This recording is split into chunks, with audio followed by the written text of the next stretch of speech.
ایک شخص چھینک روکنے کے لیے طرح طرح کے منہ بنا رہا تھا۔ ساتھ بیٹھے آدمی نے کہا، بھائی چھینک کیوں نہیں لیتے؟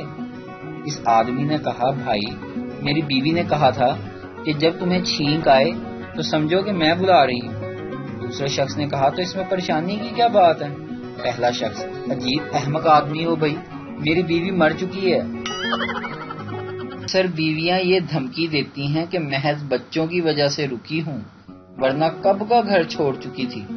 میں نے کہا، اب تو بچوں کی شادی بھی ہو چکی ہے، نکل کیوں نہیں جاتی؟ نیک بخت کہنے لگی، بس پوتے کی شادی دیکھ لوں پھر سکون سے چلی جاؤں گی۔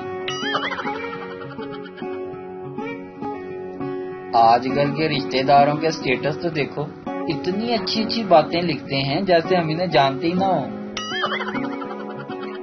ایک گاہک جام کی دکان میں کھڑے ہوئے کتے کی طرف اشارہ کرتے ہوئے کہا، یہ کتا کتنی توجہ سے تمہیں بال کاٹتے ہوئے دیکھ رہا ہے۔ جام نے بے نیازی سے بال کاٹتے ہوئے کہا، کبھی کبھی گاہک کا کان کٹ کے نیچے گر جاتا ہے، یہ کمینہ اسی کے چکر میں کھڑا رہتا ہے۔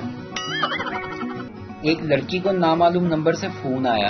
لڑکا، ہیلو۔ لڑکی، کون ہو تم؟ میں کسی اجنبی سے بات نہیں کرتی۔ لڑکا، میری بات تو سنو۔ لڑکی، مجھے کچھ نہیں سننا، میں شادی شدہ ہوں اور میرے پاس بہت اچھا شوہر ہے۔ لڑکا، اور وہ شوہر ہمارے پاس ہی ہے، میں سٹی تھانے سے بول رہا ہوں، اپنی شوہر کو آگے لے جاؤ، لڑکی کو چھیڑتا پکڑا گیا ہے۔ ویڈیو دیکھنے کا شکریہ۔ لائک کیجیے ہمارا پیج NTV اردو، اور ویڈیو پسند آئے تو ضرور شیئر کیجیے۔